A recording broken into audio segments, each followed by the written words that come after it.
परम ब्रह्म परम धामम पवित्रम परमं भवान पुरुषम शाश्वतम दिव्यम आदिदेवमजं विभुम।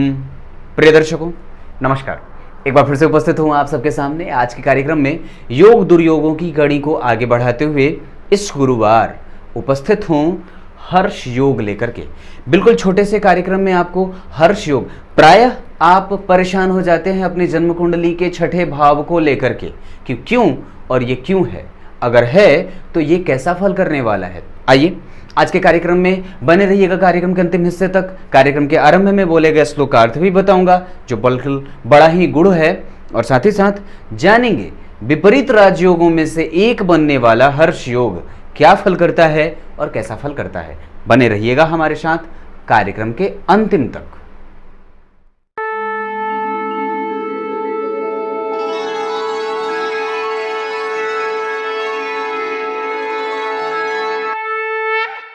आइए अब आपको सीधे विषय पे लेके आता हूं।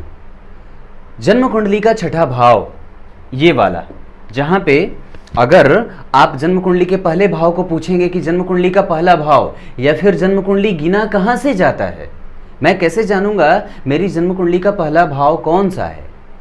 अगर आप ज्योतिष नहीं जानते हैं और आपके सामने ये 12 खाने दिख जाएं तो इसका आरंभ कहां से करेंगे। सामान्यतया अगर आप सोचेंगे तो कहां से करेंगे।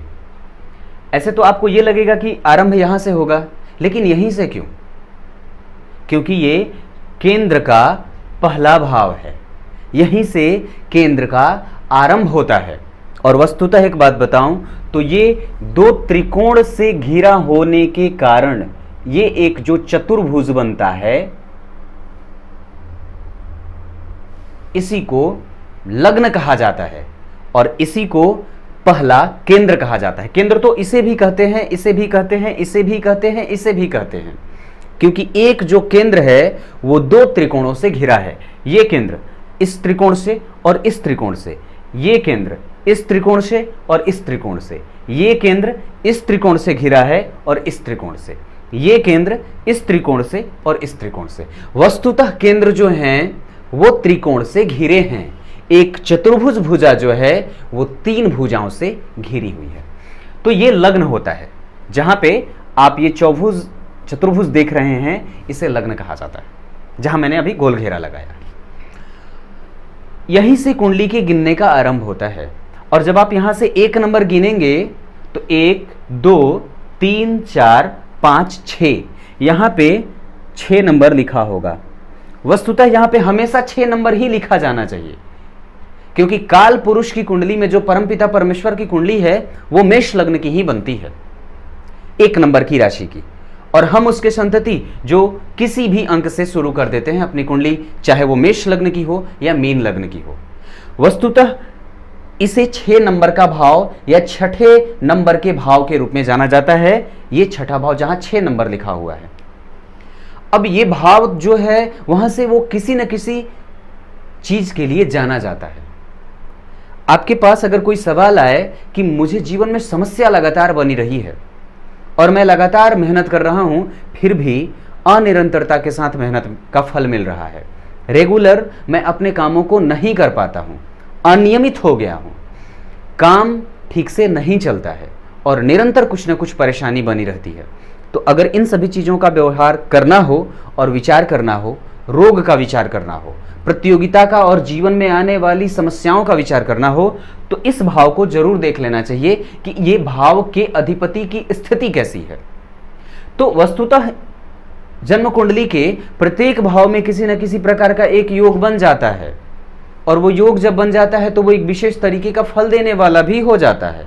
तो विचार करिए कि आपकी कुंडली का ये छठा भाव जो कि त्रिक भाव कहा जाता है, ये त्रिक भाव और निंदनीय भाव भी कहा जाता है।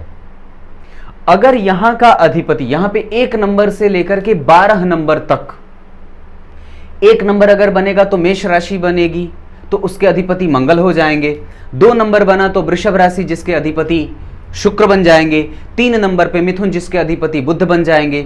4 नंबर पे कर्क राशि जिसके अधिपति चंद्रमा बन जाएंगे। 5 नंबर पे सिंह राशि जिसके अधिपति सूर्य बन जाएंगे। 6 नंबर पे कन्या राशि जिसके अधिपति बुध बन जाएंगे। 7 नंबर पे तुला राशि जिसके अधिपति स्वयं शुक्र बन जाएंगे। 8 नंबर के अधिपति वृश्चिक राशि के अधिपति मंगल बन जाएंगे। अगर 9 नंबर यहां लिख देता है तो देवगुरु बृहस्पति की धनु राशि बन जाएगी। अगर 10 नंबर लिख देगा तो शनि की साक्षात मकर राशि बन जाएगी। 11वें नंबर का अगर लिखना यहां पे हो जाता है तो शनि की दार्शनिक कुंभ राशि का निर्माण हो जाएगा। और 12 नंबर लिख देता है तो जल तत्व की प्रधान राशि मीन राशि का निर्माण हो जाएगा। ये तो बात रही कि अगर 1 से लेकर के 12 तक यहां पे अगर कोई भी अंक लिखा हो तो कौन कौन सी राशि और उसके अधिपति कौन बनते हैं। अगर बात हम ये करते हैं प्रिय दर्शकों, या फिर अगर आप ज्योतिष नहीं जानते हैं, फिर भी एक बात आपको बहुत निश्चिंतता से समझ लेनी चाहिए कि आपके प्रतियोगिता में जीतने का डर और प्रतियोगिता में जीतने के चांसेज उसी दिन से बढ़ जाते हैं जैसे ही आपकी कुंडली में प्रतियोगिता भाव का अधिपति प्रतियोगिता भाव में ही बैठा है। अर्थात जिस राशि का निर्माण यहाँ पे हो रहा है, अगर उस राशि के अधिपति उसी भाव में बैठ जाते हैं तो उस भाव के फल को वो निरंतरता से वृद्धि दे करके, और छठे भाव का अधिपति अगर छठे भाव में ही बैठ जाए तो ये हर्ष योग हो जाता है जो जीवन में व्यक्ति को प्रतियोगी बना देता है। हर बार व्यक्ति कमर कस के तैयार होता है अपनी परिस्थितियों से लड़ने के लिए, जीवन के प्रत्येक प्रकार की विषमता से दो चार होते हुए भी सफलता को प्राप्त करता है। हो सकता है कि जीवन का आरंभ थोड़ा कठिनाई से बीते, जीवन में आरंभ थोड़ी मुश्किलात पैदा करती हो, लेकिन अंत हमेशा जीत की होती है और सत्य की ही होती है। ऐसी स्थिति में कि जन्म कुंडली में हर्ष योग का अगर निर्माण हो रहा हो, और खास करके अगर यहां पे कोई पापग्रह की राशि भी बन जाए तो घबराने वाली कोई बात नहीं है और बिल्कुल भी हताश नहीं होना है। विशेषतया अगर सूर्य और चंद्रमा की राशि भी अगर बन जाए ना, तो वो थोड़े से चंद्रमा स्वास्थ्य को तो परेशान करेंगे, लेकिन दशाक्रम में आते हैं तो आरंभ में वो अच्छा फल देते हैं और अंतिम में थोड़ी सी परेशानी देते हैं। मतलब हो सकता है आपके स्वास्थ्य को परेशान करें, आपके बॉडी टेम्परेचर को बढ़ा करके रखने का काम करें, सीने के दर्द और सर दर्द की समस्या का कारण बन सकते हैं।